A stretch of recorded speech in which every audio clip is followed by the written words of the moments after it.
The story of the multiplication of the loaves and fish was a very important story for the early church. That is why the four evangelists really like this story. They have 6 versions of this event. 2 Sundays ago, we heard the version according to John. Today, we heard the version of this event according to Matthew. Kaya kung titingnan natin yung banal na kasulatan, yung mga ebanghelyo, merong mga pagkakaibahan sa kanilang pagsasalin version sa pangyayari. Halimbawa, merong 2 pagsalin sa kapanganakan ng ating Panginoong Hesus. Merong 4 na pagsalin sa kanyang pagkamatay. Merong 6 na pagsalin sa pangyayaring ating napakinggan sa Ebanghelyo ngayon. Yung himala kung saan pinarami ni Jesus, yung 5 pirasong tinapay at 2 isda. Baka 2 tinapa. So with the 6 versions that we have of today's event, the evangelists kept telling this story over and over again, and in a very peculiar way. Because we see in the New Testament, it is usual that the way in which Jesus performs His miracles is described. Halimbawa, yung bulag na ibinalik sa Panginoon yung kanyang pagkakakita ayon sa salin ni San Marcos. Anong ginawa ng Panginoon? Dinuraan niya yung mga mata ng bulag at nakakakita muli yung bulag. Sa salin ni San Juan, anong ginawa ng Panginoon? Dinuraan niya muna yung lupa, kinuha niya yon, gumawa siya ng masa, minasa niya, putik, at pagkatapos ay inilagay niya yung putik na iyon doon sa mga mata ng bulag at sinabihan yung bulag, sige, maghilamos ka doon sa lawa ng Siloam. Merong mga detalye. Ngunit dito sa ating ebanghelyo, kung saan merong himala na ginawa ng ating Panginoon, hindi tayo sinabihan, hindi isinalaysay paano nangyari yung pagpaparami ng 5 pirasong tinapay at 2 tinapa. Did food fall from the sky like manna? O baka nagmahiwaga ang ating Panginoon? O baka optical illusion lang yon? So instead, all that we have in this story is the beginning and the end. Parang fairy tale. In the beginning, once upon a time, kumbaga, around not only 5,000 individuals. When we count the women and children, there must have been, according to Bible exegetes, 15,000 hungry mouths to feed. Anong ending? Busog sila. Parang sinasabihan tayo, and they ate happily ever after, satisfied with 12 baskets of fragments left over. It is a miracle story without a middle. So what's in the story that lacks plot?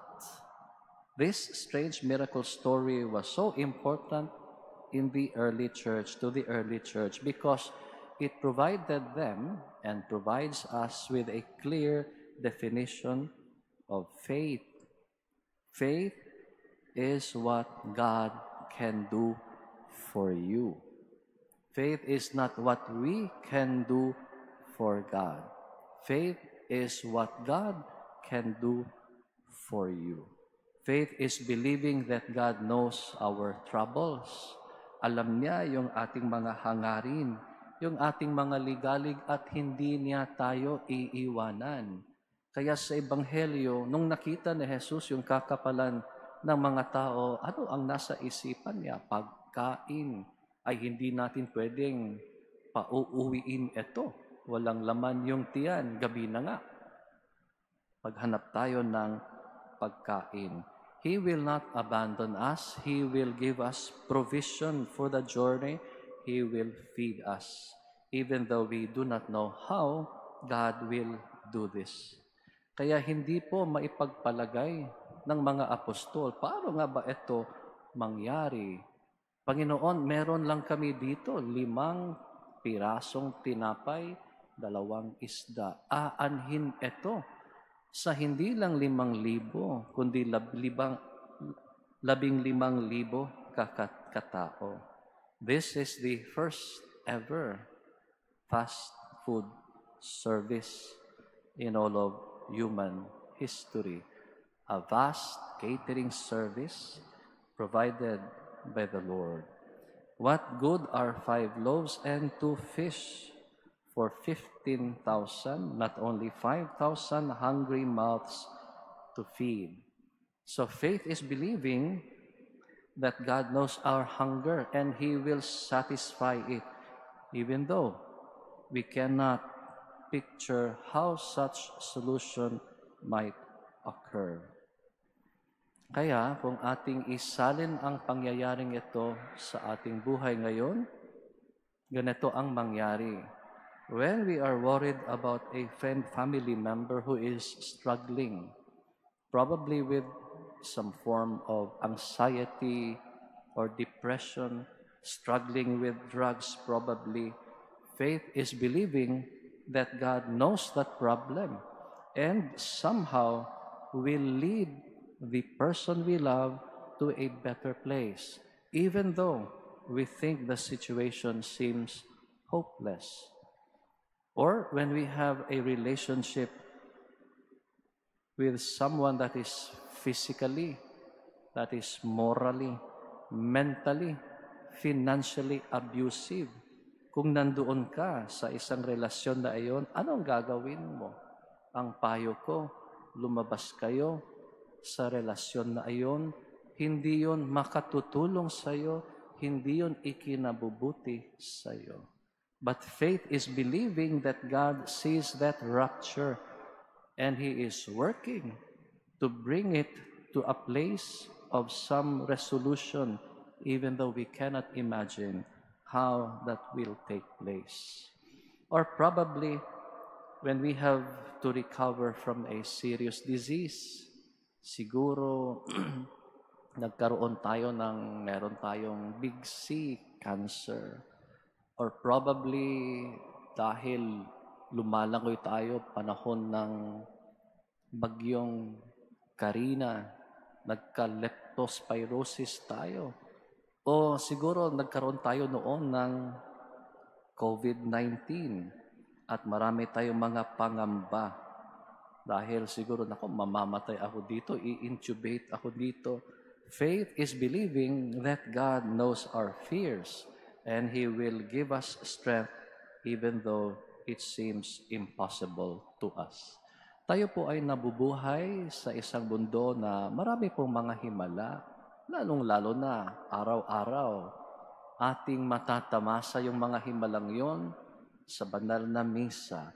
Let's make sure we take the time to be aware of these miracles in our own lives, because every time we take one in, we recognize the presence of God. Remember, faith is believing what God can do for you. So in the context of today's gospel, in the Lord's Prayer, He teaches us to ask for our daily sustenance. Ano yung baon hinihingi natin sa Panginoon araw-araw? So we go outside of this church, living our faith, extending our prayer in our work, and praying to God, Lord, you have led us to be fed. Grant us now our daily bread.